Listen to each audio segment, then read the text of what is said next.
Wetwogerera nga General Katumba Wamala naye ebibye si birungi oluvannyuma lw'okubeera nti amaze okuyitibwa mu kakiiko akamu mu Parliament eyo okugenda maaso n'okubanga awoza obanga annyonnyola ebimu ku ebyo ebikoleddwa bw'abadde mu Ministry eya Works and Transport. Mujjukira bulungi nnyo nti Katumba Wamala Ministry gy'abaddemu abadde akolaganira wamu n'ekitongole kya UNRA nga tekinnaba kubanga kivaawo. Ekitongole ekyo ekyali kikulirwa eyali Director amanyiddwa nga Allen Kajina. Kakati bana babiri bamaze okubanga babayita akakiiko akamanyiddwa nga Parliament's Committee on Physical Infrastructure bamaze okusamoninga former Works and Transport Minister General Katumba Wamala ne eyali wa UNRA Executive Director Allen Kajina bagende maaso n'okubanga bannyonnyola ku bimu ku bigambibwa naddala ku luguudo lw'Entebbe Express Highway mbu waliwo ebitatambula bulungi.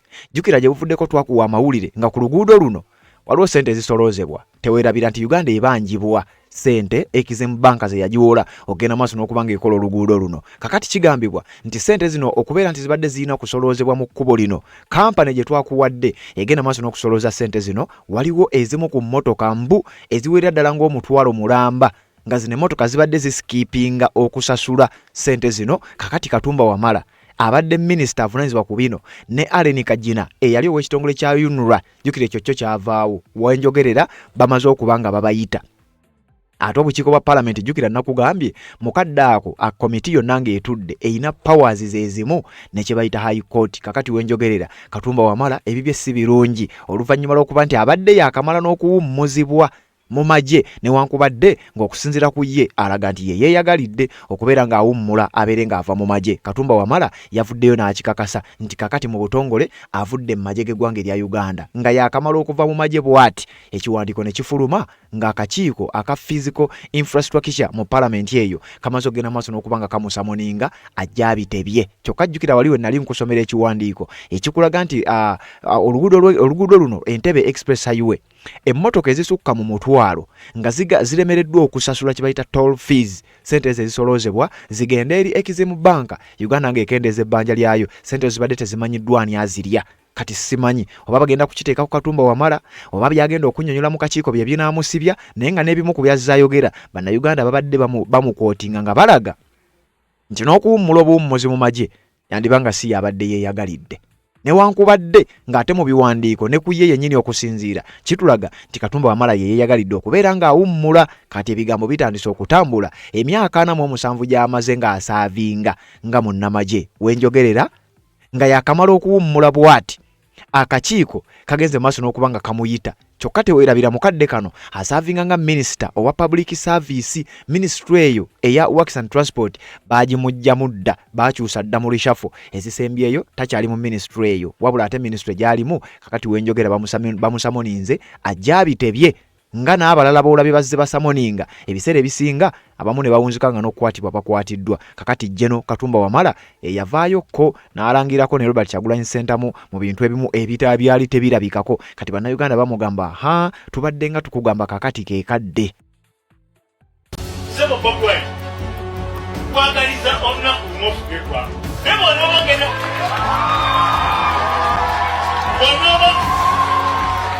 engambulanirira bw'onooba okulembeza ggwanga bw'onooba okulembeza mawanga Uganda tojja okujja. Katumba Wamala n'ebigambo ebyo bannayuganda nga beebuuza gye yabijja Robert Kyagulanyi Ssentamu ddi lwakulembeza amawanga okusinziira ku Katumba Wamala nga bwe yayogera. Kakati ebigambo ng'ebyo mujjukira we yakola statement nti eno si Somalia bannayuganda balina engeri gye babikyusaamu ngenda kuwa obutambi awo wetulaga naye Katumba Wamala Ministry gye yalimu ojjukira bagenza omusamoninga nga kati ali mu Ministry endala. Kyokka ate mu kumusamoninga samonzi zino zimusamoninga ku Ministry eri gye yalimu eya Ministry of Works and Transport be baali bavunaanyizibwa ku bino ebikolebwa ku luguudo lw'Entebbe Express Highway ye ne Allen Kajina bamaze okuba nga basamoningibwa. Kyokka Minisita ono bwe yali yakava mu ofiisi eyo yategeeza nga bw'agirese emikono emirungi buli kimu nga bwe kibadde kitambula obulungi. Kakati ebigambo byandiba nga either bigenda mumukalira ku matama oba okugenda maaso n'okuba nga approvinga ensi teddala bino ebyogerebwa si bwe biri. Ministry gye mbaddemu ndowooza ngirese ku musingi mutuufu. Okusooka nenyumiriza nti minisita gwe bataddemu nkoze naye kugani muzimbi era naye akikkiriza ndowooza ne bwe munayogera naye baga nti omuntu oyo yankwata bulungi sina kye namukweka ne muzimba bulungi era nasanyuse okuba nti anziridde mu bigere abadde minisita kuba tubadde tambula naye buli kimu akimanyi nga bwe kibadde tambula ebyokwenyumirizamu bingi. Minisitule emyaka 5 gye mmazeemu, ekisaawe ky'entebe ndoza mukiraba kyakyuka, flyover eri wano emugiraba, enguudo za oil zaggwa, era njawo nnyo okwebaza abayunula abaaliyo nga bakola implementation. Tulina projects eziri mu pipeline zitambula kaziri nga 23 byenyumirizaamu n'ebirala ebigenze maaso. Kati Katumba Wamala bye yeenyumirizaamu wenjogerera ng'ate bye bimuviiriddeko okumusamoninga mu kakiiko kano akakiiko akamanyiddwa nga physical infrastructure mu paalamenti eyo agende mu maaso n'okuba nga abitebya. Kakati ekinaava eyo ogenda kuwulira mu bimu ku byalina okunnyonnyola ze mmotoka ezirina okusasula ku luguudo luno lw'Entebbe Expressway. Jjukira luno oluguudo luyitako olina kusasula kubanga Uganda mbu eri mu kulwanagana na bbanja Exim Bank lye yatuwola. Kakati mu kaweefube oyo Ministry eno y'emu ku baavunaanyizibwa ku nteekateeka eyo, kyokka ekyewuunyisa ebimu ku bitandise okuzuulwa biraganga Ministry etaakola bulungi mulimu gwayo, oba oliawo ekintu ekireetedde Katumba Wamala ne Allen Kajina okubeera nga bateekebwa ku ntandaalo kakati bamaze okuba nga babasamoninga. Kyekigenda okuddako ngenda kukuleetera ebigambo bino byonna nkulage n'emmotoka zino sente ze zibadde zitasasula zibadde ziragawa, ani abadde azirya kubanga ku records teziriiko, kyokka ate nga ziri supposed okubeera nga zisasulwa. Katumba Wamala wenjogerera nga gyawunye dda mu kakiiko yayolekedde ogenda maaso n'okuba nga abitebya. Nga z'obufumbo olina omwami naye ng'akutawaanya, olina omukyala ng'akutawaanya, bajja ne bakwagalako ne bagenda. Gwe alina ebizibu mu byenfuna nga sente zikuyita mu ngalo, wooteeka sente zifa bufi b'owola tebazza. Gwe aloota ng'ogwa mu nnyanja, gwe alumizibwa omutwe nga guganja okuwona, naawe aloota ng'ebintu bikozesa ensonga z'obufumbo. Nina ekifo ku mugga awali amayinja wennyambululirako ebisiraani, ekikwa, ekifiiriza, omudibo, obutaganja, obutawiibwa. Nzijanjaba abantu ab'enzikiriza zonna, nsiŋŋaanibwa njeru ku lw'ejjinja. Gwanjagala kuba ku nnamba yange eyo, naawe wale nnyo yita ku WhatsApp. Yes, webale kubanga okyagoberera yonna gy'osinzira okubanga gy'otulabira. Tuli ku nsonga za Edward Katumba Wamala jeno eyakawummula okuva mu magye g'eggwanga erya Uganda. Nga bwe nkugambye nti okuwummula kwe mu bigambo bye alaga ye yeeyagalidde oluvannyuma lw'emyaka 47 gy'akulungudde ng'asaavinga amagye. Era n'ebiwandiiko bye nnina wano biraga nti Katumba Wamala yalabika ye yasaba bakama be babeere nga bamuwummuza. Kati mu butongole takyali munnamagye wabula abadde minisita era abadde akola mu ministry ey'ebyentambula niwakubadde nga nakati minisita wabula ngali mu ministry endala. Kati wabeeredde mu ministry eya Works and Transport Katumba Wamala waliwo ebibadde birumira, era nga ebibadde birumira ebyo bye bye nakugambye mu gamu ku mawulire ge nakusomedde gye buvuddeko. Kati wuliriza ate waliwo ebirala ebyatandise okuba nga bifo butukeeyo era nga nabyo bigenda mutwazisa oba bye bimu ku bimutwazisizza mu kakiiko kana agende mu maaso n'okuba nga abitebya. Katumba Wamala oyaberera ministry eno ye yennyini ye yaleeta ensonga eno era ng'alinga complaininga nti waliwo amakubo mangi mu ggwanga lya Uganda agabadde gakozesebwa ng'ebyobufuzi mu kaseera k'okusaba akalulu nti gavumenti ng'ezimba amakubo n'etagamaliriza n'egakomya mu kkubo.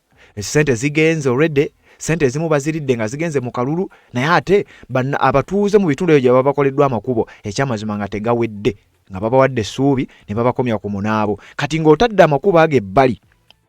Kati ate wano ne tujja ku nsonga y'Entebbe Express Highway. Katumba Wamala wabeeredde mu ministry be babadde bali supposed okuvunaanyizibwa ku nsonga eno, wabula wenjogerera ng'emmotoka ezisinga obungi zigambibwa okuba nti zibadde tezikyasasula. Awo wennyini webadde basasulira ku toll fees ezibadde zigenda maaso n'okuba nga ziteekeddwa okusasulibwa buli mmotoka. Jjukira buli mmotoka bagigeejinga okusinziira ku sayizi yaayo, obunene bwayo, negenda maaso n'okuba nga esasula. Era mu bifo ebibadde bisasulibwamu ezo kyoyinza okuyita road toll babadde balina okuba nga kwegamba mu records zibadde zirina okuba nga ziraga, wabula ekyewuunyisa emmotoka ezisukka mu mutwalo zibadde tezirabibwako ku system nti zaasasula, nga kigambibwa wandibanga waliwo abakulu mu ministries zino abalya ssente zino, oba si kyo wandibanga waliwo akabadi akakolebwa kwegamba emmotoka zino ziba nga tezisasula.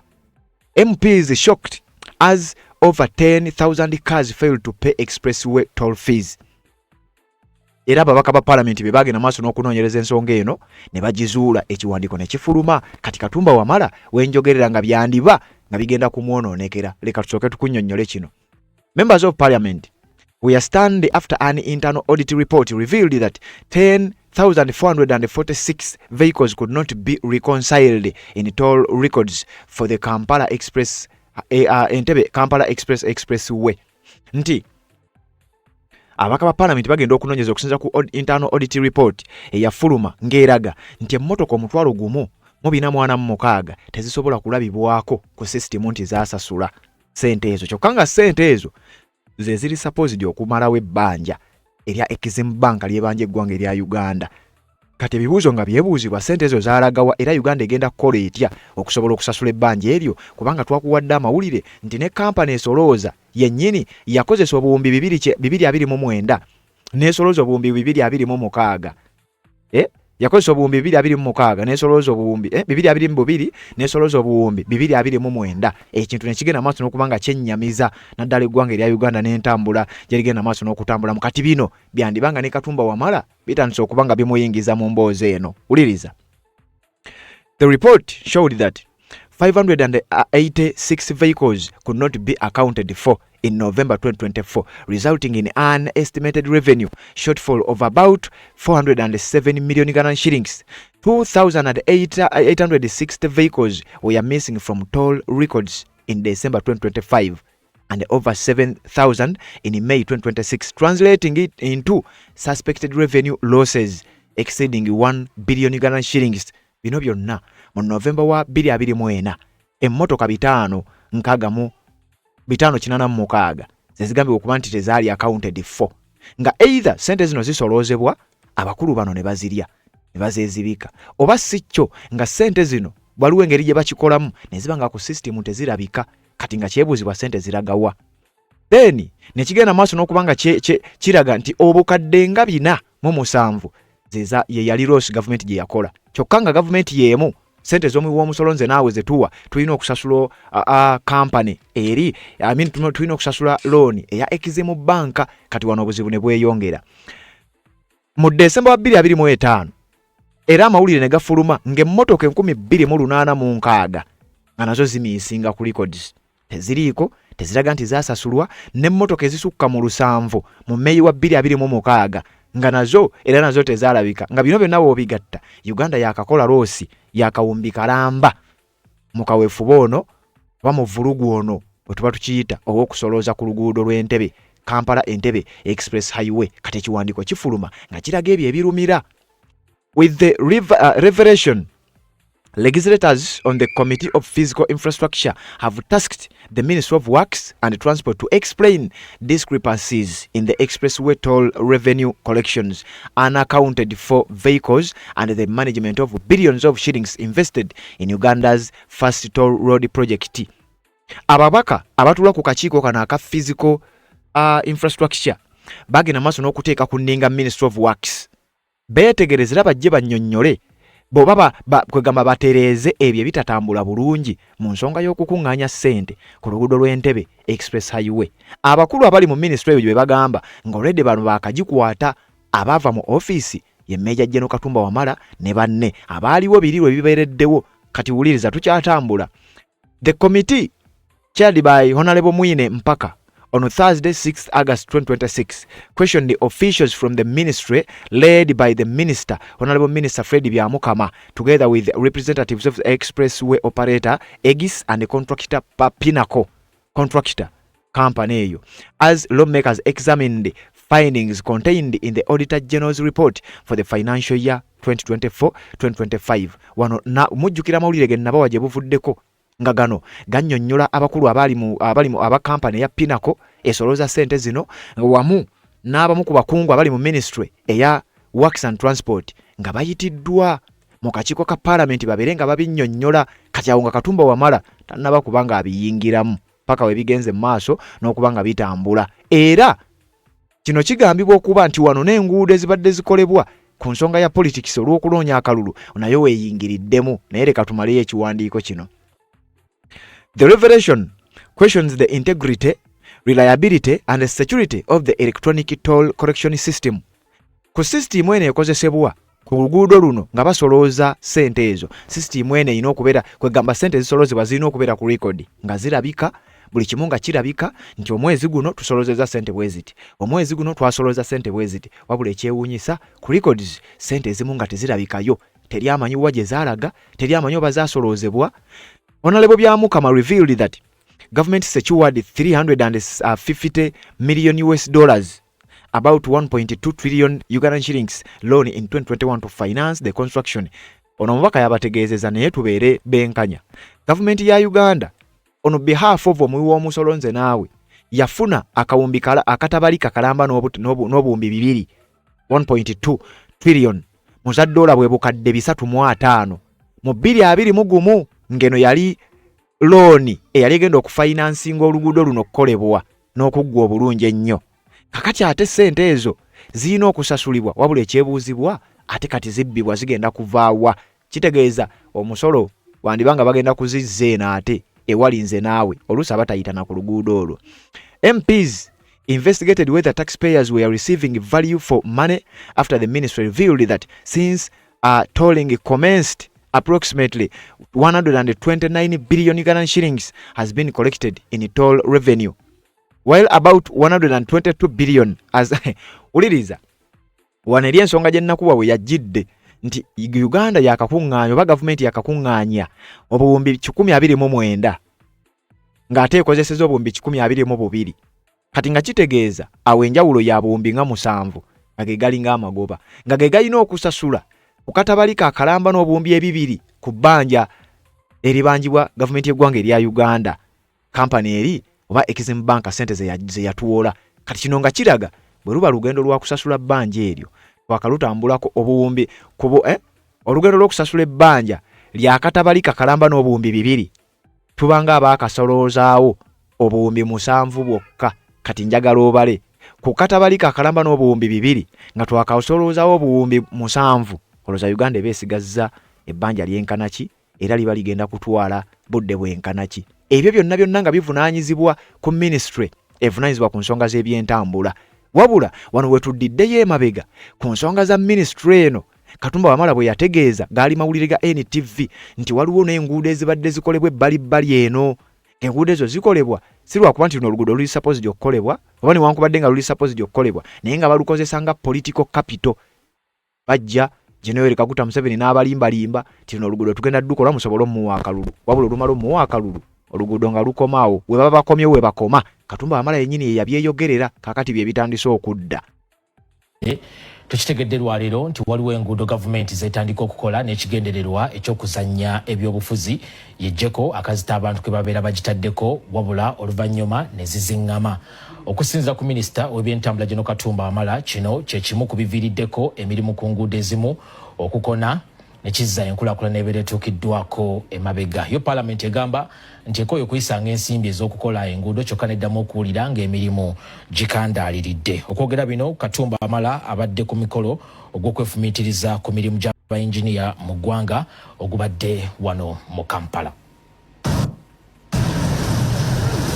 Okusinziira kwa lipoota ya Ssaababalirizi w'ebitabo bya gavumenti ey'omwaka 2024-2025 we bwatuukira mu Juni w'omwaka oguwedde ng'emirimu ku nguudo ezisoba 40 ezaali zikolebwa giyimiridde olw'ensonga ez'enjawulo. Ezimu ku nsonga Ssaababalirizi ze yanokolayo kuliko gavumenti okulemererwa okuliyirira bannannyini ttaka, gavumenti okulwawo okusasula abakozi b'enguudo zino, ate nga kyazuulibwa nti n'abamu ku baaweebwa ogw'okukola enguudo zino tebaali na busobozi. Kati bw'abadde ku mukolo gw'okwefumiitiriza ku lunaku lw'abayinginiya, minisita avunaanyizibwa ku by'entambula n'emirimu General Katumba Wamala ategeezezza nti ekituufu enfunda nnyingi gavumenti eba sinneetegefu kukola nguudo ezimu kyokka n'ekakibwa okuzitandikako mu ngeri y'okuzannya ebyobufuzi. Tutandika project olwa political pressure era ekyo kibaddewo nnyo. Tutandika oluguudo kubanga muli ku rediyo enkya n'eggulo mutuvumira oluguudo olu akati olwa political pressure eyo gavumenti nega nti tuteekeko contractor naye tetuteekako contractor nga tetunafuna sente za kusasula ki bannannyini ttaka ate ng'etteeka litusiba tetuyinza kutwala ttaka lya muntu nga tetusasudde.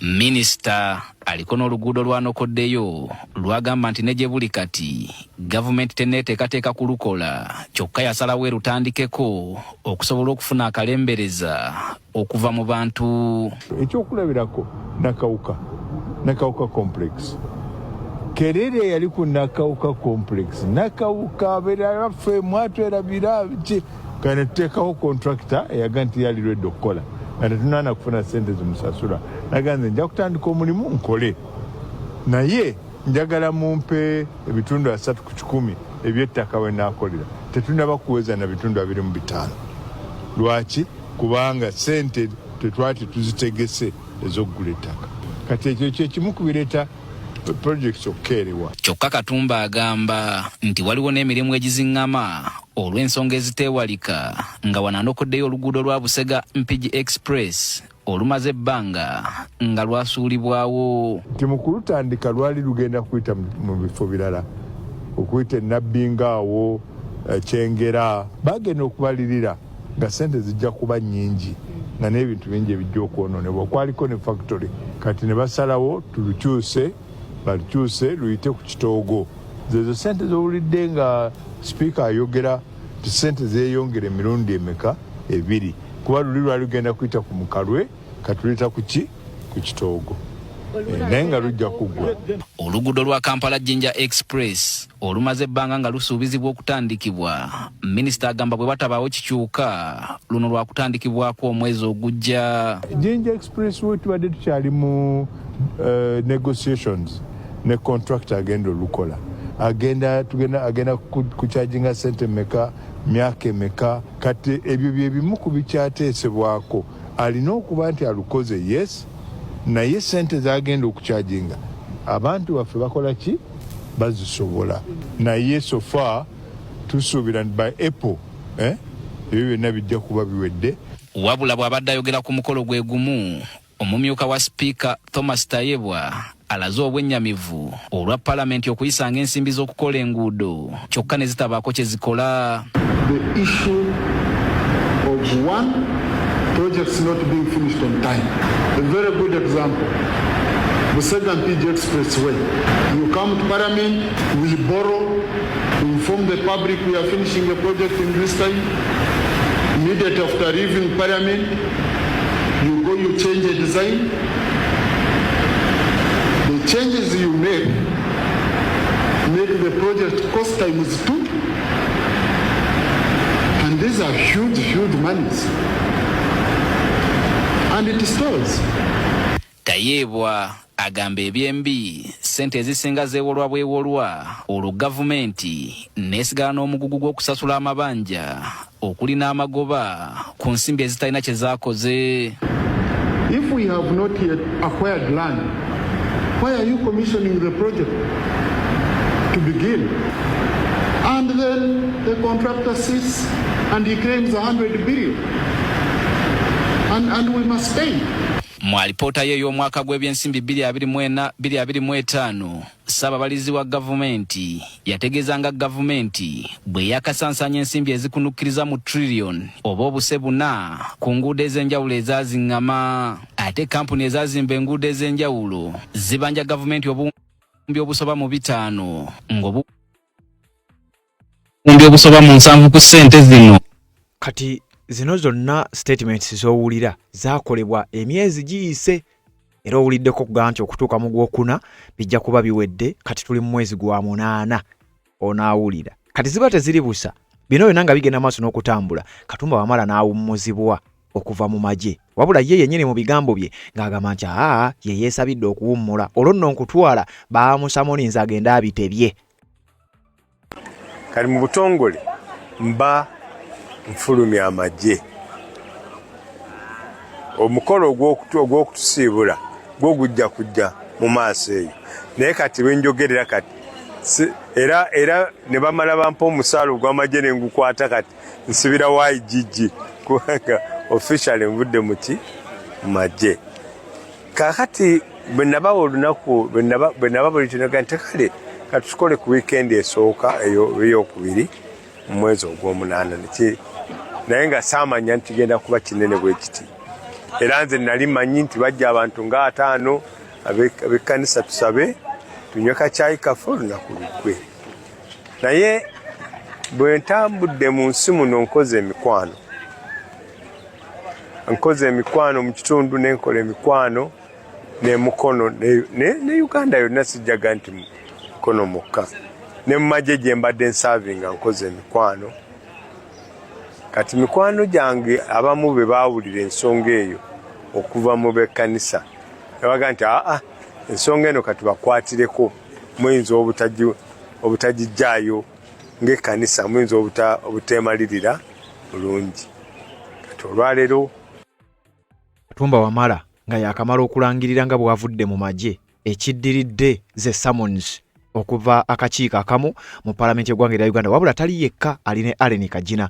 Kati okusinziira ku kiwandiiko kino nga kino kifulumidde ku mukutu gwa Daily Monitor, Parliament's Committee on Physical Infrastructure has summoned the former Works and Transport Minister General Katumba Wamala. Bamaze okumusamoninga. Former Ministry yagivaamu n'amagye agawummudde. Kati simanyi oba zino summons ze bamusindikidde tezimumalirize bumaliriza onaawulira. Akakiiko ka Physical Infrastructure bamaze okubanga basamoninga former Minister of Works and Transport Major General Katumba Wamala ne former UNRA Executive Director Mrs. Allen Kajina to explain loopholes unearthed in the tolling system on the Kampala-Entebbe Express Highway that lawmakers say could be causing financial losses. Ziri losses enkugambye obukadde n'obukadde gavumenti y'eggwanga erya Uganda bwefiiriddwa mu luguudo luno lwa Entebbe Kampala Express Highway kigambibwa okuba nti Katumba Wamala ne Allen Kajina emivuyo gyonna gino gy'owulidde ne losses ezo zonna zasinga kukolebwa mu kaseera kali nga bano bakyali mu offices zaabwe. UNRA yavaawo, Ministry of Works Katumba Wamala yagivaamu kati ali Ministry of Public Service, wabula bamusamoninze nga former nga bwe wawulidde Mariam Wangadya nga bamusamoninga yabadde alina okujja either nga former kuba yali yawandiika ebbaluwa resigninga newankubadde bakama be baamugaana. Kati Katumba Wamala bamuyitidde mu kiti ekya former minister. Bino byonna byakolebwa we yabeererawo. The decision came on Tuesday after legislators conducted an on-site inspection of toll gates along the 25-kilometer expressway and found the system used to handle collections is largely manual and vulnerable to abuse. Ku lunaku olwokubiri nga lwe lunaku olwajjo decision eno lwe yakoleddwa nga balabye kilomita 25 ez'oluguudo luno nga system ekozesebwa nyangu ya kuyitiramu kubba oba oliawo nga system eno nyangu ya kufutyanka oba okubulankanya ssente ekireetedde gavumenti okubanga ekola loss. Kati Katumba Wamala ne Allen Kajina be baakola system eno oba be barecommendinga system eno sinakindi bamanyi abagenda maaso n'okubanga babba ssente z'omusolo mu ngeri eno babasamoninze. In an interview minutes after the inspection at the Kajansi toll gates, committee chairperson and Mbarara City South MP Mr. Mwine Mpaka said they needed answers from those who approved and renewed the contract. Abatula ku kakiiko kano bagenda ku toll gate ye Kajansi ne bagenda maaso n'okubanga babaako interviews ze baakola era wano we bayogeredde nti tuwagala statement mu bigambo byabwe bayogeddeyo bati this is under investigation and we are concluding but we cannot give so much information. We have to observe every flaw with the system. We are more or less in the hands of the young people who sit in the booth. Bano nga bagamba nti mukadde ako baagala kugamba bali mu kukola investigations ku toll gate ey'Ekajansi kwe basinziira ne bagenda maaso n'okubanga babuuza akana n'akataano bokola okunoonyereza okw'ekika ekya waggulu okulaba ddala bino biggweerawa, bino lwaki byakolebwa bwe biti, system eno ani yagirikomendinga, ani agenda okusoloza ssente zino n'ebirala ebifaanana bwe bityo. We have come to see hands on how they handle money and the transactions. Baatuukirawo ddala bakulu okuva mu kakiiko kano aka physical infrastructure mu parliament ne batuukirawo ddala ku toll gates zino ne balaba ssente engeri gye zigenda maaso n'okuba nga zisoloozebwamu. We have looked at several issues and we have discussed with the ministry, and where we did not receive satisfactory answers we are inviting them again for the last meeting on Thursday. Olwokuna bagenda kubanga bakomawo babere maaso n'okubanga batebya ebyaviirako system eno okubeera nga etuuka mu eno embeera. The committee now wants to probe how the Ministry of Works and Transport, together with the then UNRA contracted private firm Pinnacle Security Limited, to handle collections on the road. Akakiiko kano katadde ku nninga Ministry of Works and Transport wamu n'ekitongole kya UNRA ogenda maaso n'okubanga bajja bannyonnyole kubanga bano be baawa contract kampani eri eya Pinnacle egenda maaso n'okukola omulimu guno. Kati ensonga lwaki baayise bano be baaliwo nga ministries zaabwe oba offices zaabwe ziwa kampani eri omulimu ogw'okusolooza. We have invited everyone who was involved in the construction of this road and the procurement of the contractor, including the former ED Allen Kajina.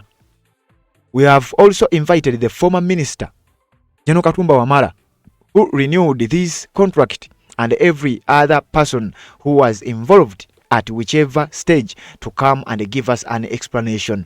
Baba yise bannyonnyole babitebye naye nkugambye musabe nnyo abakulu bano baberenga awo siwe bakomye obanga si yena abeere entabiro y'okubeera nga bagenda kutuula mu kattu akokulaba nga bayinza n'okusibwa kubanga loosi gye nkunnyonnyodde yakolebwa ekyamazima loosi nnene. Abakulu bano essaawa yonna bagenda kubeera nga babitebya. Spot checks on the expressway showed the system regularly fails to classify vehicles correctly before confirming the fee to be charged. In one case, lawmakers found that a higher classification that attracts a higher toll could drive through and be charged as a salonika. Ekitegedde nti bagenza okwetegereza nga system eno olumu eyina weetakola kati nga tebamanyi kiba kigenderere oba system eba efeyirinze. Ujukire motoka zino bwe zituuka ku toll gates ezo oba kituyita road tukogamba mu bifeebo bwe ziyimirira zisasule system ezisoma ja motoka size bweti esasule 15,000 emotoka size bweti esasula gumu kitundu munebirala bifanana bwe bityo. Kati system olumu zifutyanka emotoka ebadde ino kusasula gumu ekitundu mu system nebanga gye basomanga emotoka entono nesasula 5 oba 8 oba omutwalo. Emotoka ezimu ku system nezitagenda munti ziyise nawo naye ate nga kituufu ziyiseewo. Kati sente ezo ezandibadde zisoloozebwa mu mbeera eyo ezandibadde zifunibwa bwe zityo gavumenti ne ziba nga zigireetera okukola loosi. We waavudde obuzibu okulaba nti obuwumbi 122 bwe bukozeseddwa okusolooza obuwumbi 129 nga naawe ne wobeera ggwe ne bwe ba bizinesi yeba tekola. Era ne woba ggwe ne woba okitunudde butunuzi olabira ddala nga wano waliwo ekitagatta. Kati Minisita Katumba Wamala ne former executive director wa UNRA Allen Kajina bamaze okubanga babasamoninga bajje bannyonnyole. Ekisooka kampani ya Pinnacle be bagikontakitinga bwe banga yegenda maaso n'okukola emivuyo gino nabo balina okubanga bavunaanibwa kubanga kyajja kitya era lwasinzira ku ki okwata kampani eno ne baba nga gye baawa omulimu guno. Bino ng'ebibuuzo bikyagenda maaso n'okwebuuzibwa bano be bayitiddwa bagende maaso n'okunnyonnyola newankubadde nga baava dda mu ofiisi ezo. MPs say this manual process is among the issue causing revenue leakage. The committee also found that the system occasionally freezes and stalls, allowing cars to drive through without paying. Obadde okimanyi nti system eyo mb'olumu okusinziira ku babaka ba parliament abatula ku kakiiko kano n'okunoonyereza kwe baakoze mb'olumu system zino zifeyiringira ddala completely. System n'efeyiringa emmotoka ne batagiraba ku system kyokka ng'emmotoka ku system ku luguudo olwe eyiseewo emmotoka n'etasasula. Kino ne kireetera gavumenti okubeera ng'efiirwa ssente. Kati omuwi w'omusolo nze naawe ne tuwunzika nga ffenna tetufunyeemu gavumenti tefunyeemu n'ebirala ebifaanana bwe bityo. Kati bano bagamba bino balina okubinnyonnyola.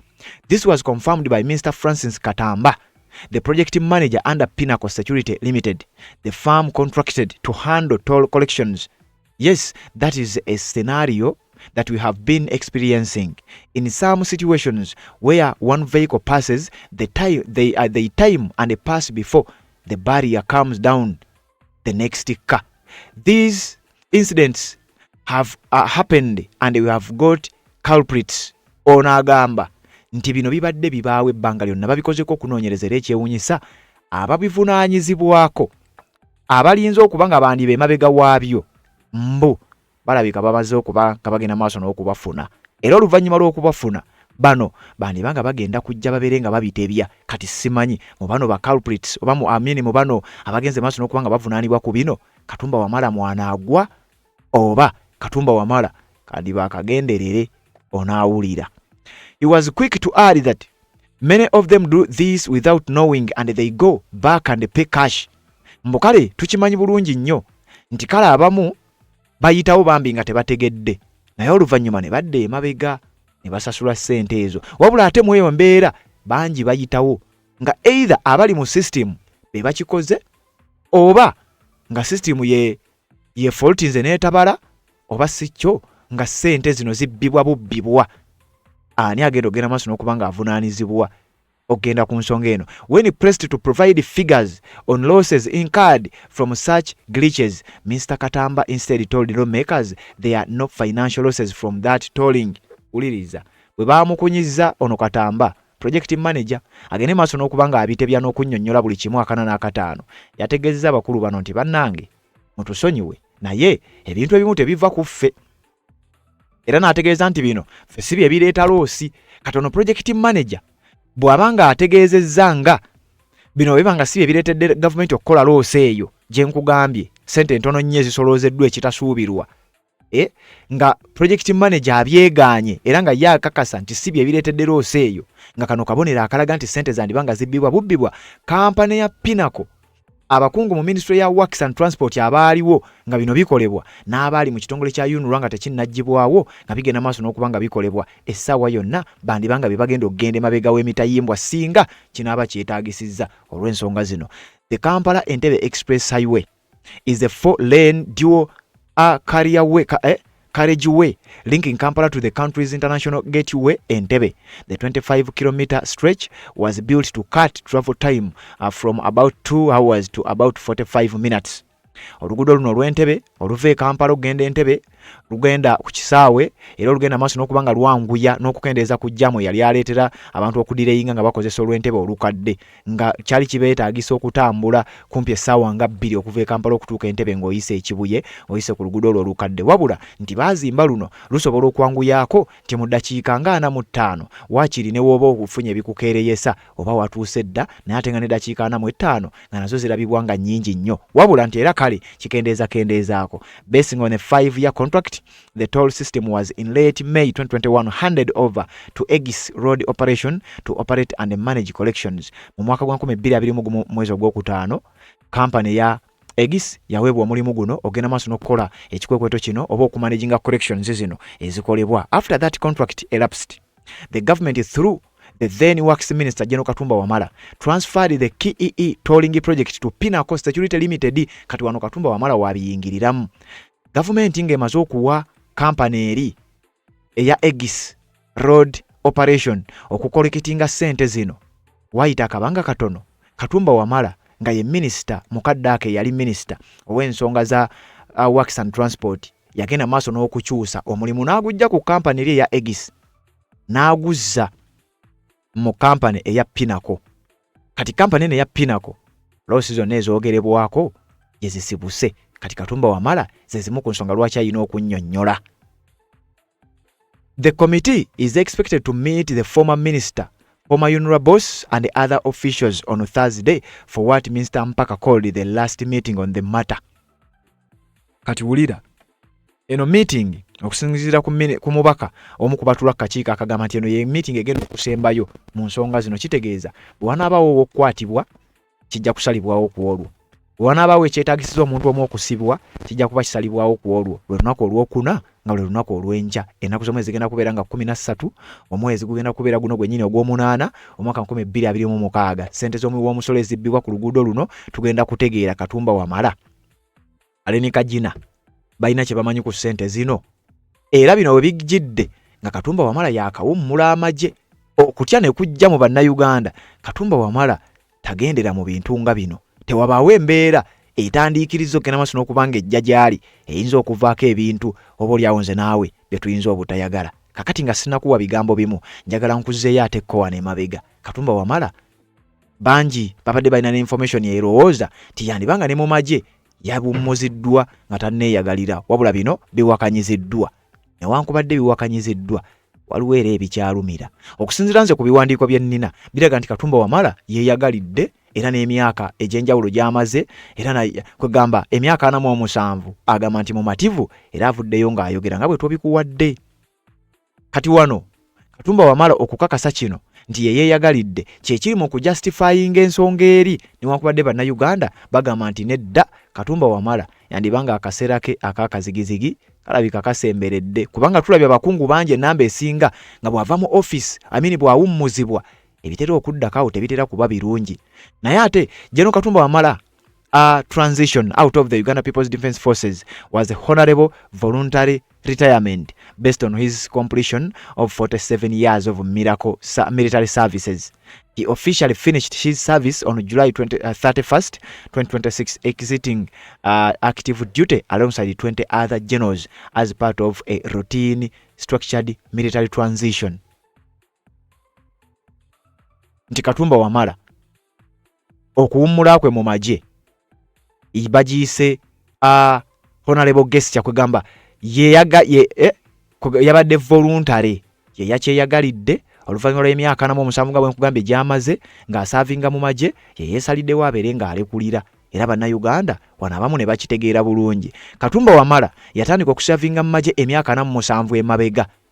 Publicly expressed deep gratitude towards UPDF, his comrades, and General Kaguta Museveni, describing the exit as a natural conclusion to an illustrious 47-year military career that began in May 1979 bwe yatandikira.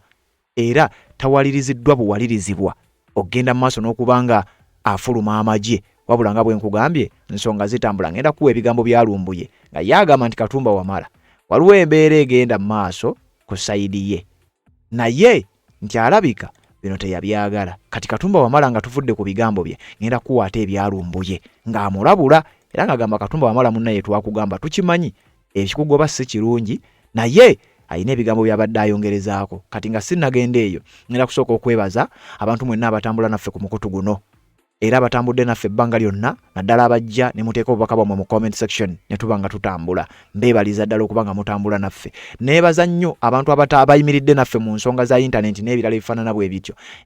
Mukola omulimu gw'amaanyi nnyo okubeera nga mutambula. Nja kukusaba genda mu comment section muno teekamu obubaka bwo ku nsonga zino n'ezenjalo ze tugenda maaso n'okubanga tukuwa, then oluvannyuma lw'obubaka obwo ogende maaso n'okubanga ogoberera weetuli okubanga buli kimu tukikutuusaako nga bwe kitambula. Kati njagala okukulekera ebigambo bya Fred Lumbuye ku nsonga za General Katumba Wamala agambibwa okuba bannayuganda abamu bayinsistinga ky'omukulu yandiba nga teyeeyagalidde kuwummula magye, naye ate nze mu biwandiiko n'ebigambo bya Katumba Wamala yalaga yeeyagalidde.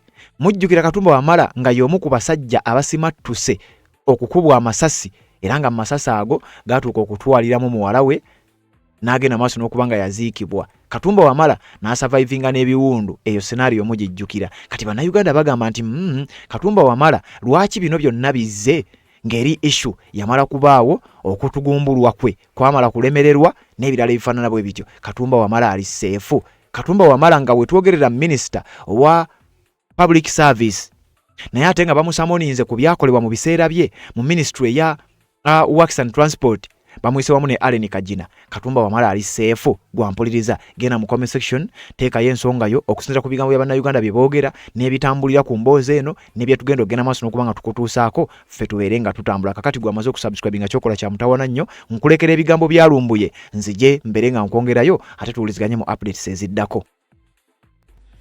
General Edward Katumba Wamala manyi ebizibu byolina bingi nnyo okusinga emyaka gyo, naye ate nga General Mutendeke oba oli ku ddaala erifuuka omukulembeze. Wattu ate bw'olebera empale nga gwe bakwatidde mu loogi kitwewuunyisa okuba nti obutendeke bukumala bw'olina. Ebiseera ebisinga ozze weeyogezanga olwano bakonde tosirika tugamba munnange omusajja muwambe, naye tusuubira nti bwagenda mu nsiko okutandika okulwanyisa Obote n'Amini ebikolobero Amini n'Obote bimuga nti bibaakolanga okimanyi bulungi nnyo bwe mukola essaawa zino, sigenda kujja okimanyi bulungi nnyo bwe mukola. Bagamba nti bwetaba mazina g'enkima teweewalanga mikira kukubako, naawe mwoli mu kutulugunya n'okuwa bannayuganda mwoli, wabula okolera abantu abakyamba otaamanya. Mukulu baakuyise ogulewo projekiti gye mwagguddewo, temwabaddemu siteetemu ya byabufuzi yonna. Njala kubuuza kiki ekyakutankudde akabanzi otandike ate okulumba ebyobufuzi ng'olumba national platform n'enteekateeka zaffe, kubanga ffe tetukulinaako buzibu. Munnange tukwongera okukujjukiza nti bwetaba mazina g'enkima, enkima zijja kukoonyaako emikira. Munnange ebigambo by'oyogedde ng'oggulawo projekiti zammwe ez'obubbi, ffe tetukulinaako buzibu bbe kubanga bye mubba tebigenda kusenguka. Nyongera okukujjukiza Katumba Wamala mwalwanyisa Obote n'Amini, Uganda yasigalawo teyeeyongerako bunene. mwe mwabeerako mbuwaŋŋanguse naffe gye tuli mbuwaŋŋanguse tunaatera okudda abaali mu gavumenti y'Obote n'Amini ababba ebintu babireka mu Uganda mubiyambisa nammwe mubbesereze muwa omusolo ate ka tuli mu digital world nti buli kimu tujja tisikaba ne tujja kifuna wabula nnyongera okugamba nti kendeeza ku statement z'okola otherwise omulambo gujja kuswala very soon kubanga nze nasembayo kuteeka ku kamera zange nga ndaba kamera ziŋŋamba nti ogenda Edward Katumba kamera zange zandaga nti ogenda kamera zange zendaga nti ogenda kati saagala mulambo guguswale gutya wabadde muli muwala juwa mu ensimbi mumaze zifuna munnange ne bwebajjagala kubanga okkuse bw'ati bwe yayogedde yagambye bw'ati ebyo byetuulira mupange eggaali mutegeke eggaali temutegeka ggaali kubaze nja kubaako emipiira ate miyinza okuba mipiira tegina sipeera olwekyo mbasaba ffenna tubeere ba mirembe ate buli munnayuganda kikkakatako okulonda kasooba ng'owezezza emyaka ekikola ki ekikulonda mu nsi ezimu kuba na musango otolonda kati bannayuganda etteeka teriga nti musango naye babakubiriza londa kubanga bw'otolonde then ojja kwejja okuba wekubye wekendo olyo bajja kukulondera gwetoyagala kati golonda oyo gwowulira nti ali mu mutima gwo gweyagala okukola ki okulonda ate okulonda kwakyama oyo omuntu gweyagala kiri mu mutima gwo ne bw'otemwetimba mu kyenyi okumanyi gweyagala okukola ki okulonda tetukubagana tutabagana mbale kubanga obulamu bulina okugenda mu maaso tukuume emirembe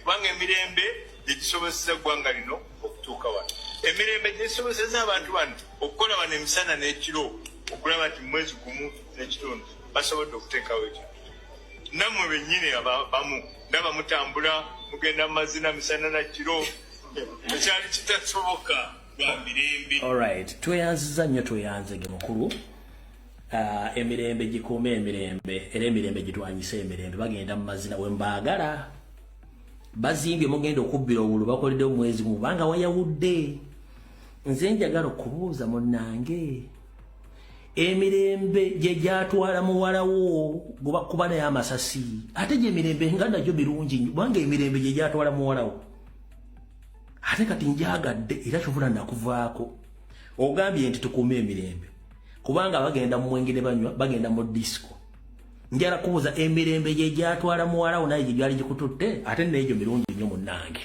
kale bw'otugamba okukuuma eggaali njala kubuuza tukola ggaali eno yali ggaali Works and Transport Minister General Katumba. Emirembe ogiwulira Katumba emirembe ogiwulira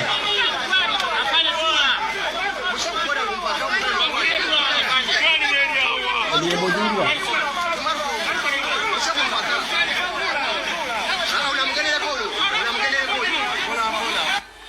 The assailants proceeded through Sasi roundabout after. General Katumba emirembe ogiwulira egyo emirembe bwe bagyoyogerako watojja kuba bulungi manyi bw'otuula mu ddiiro lyo n'otunula emirembe ogiraba nga mirungi naye kendeeza ku bigambo bakutuma okwogera egyo emirembe mirungi nnyo kubanga wali otudde mu mmotoka bulungi nnyo ya SCV8 weeyagala emirembe ne gikulumbamu ne gikuba ne muwala ne gimutta era emirembe gyakomekeza gikutwalidde ku bodaboda ng'obuuza muntwala gyegyo emirembe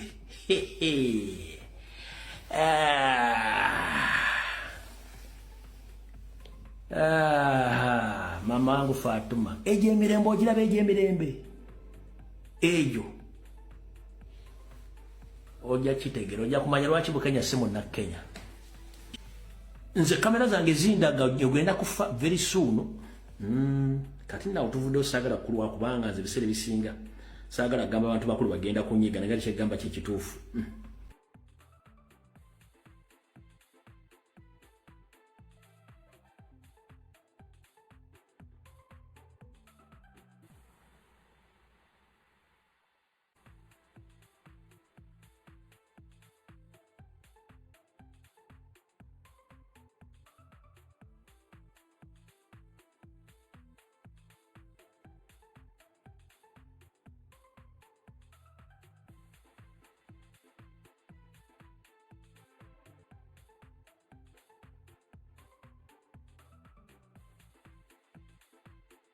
ensonga z'obufumbo olina omwami naye ng'akutawanya olina omukyala ng'akutawanya bajja ne bakwagalako ne bagenda gwe alina ebizibu mu byenfuna nga sente zikuyita mu ngalo w'oteeka sente zifa bufi b'owola tebazza gwe aloota ng'ogwa mu nnyanja gwe alumizibwa omutwe nga guganja okuwona naawe aloota ng'ebintu bikozesa ensonga z'obufumbo nina ekifo ku mugga awali amayinja wennyambululirako ebisiraani ekikwa ekifiiriza omudibo obutaganja obutaweebwa nzijanjaba abantu ab'enzikiriza zonna nsiŋŋaanibwa njeru ku lw'ejjinja gwanjagala kuba ku nnamba yange eyo naawe ali ewala ennyo yita ku WhatsApp.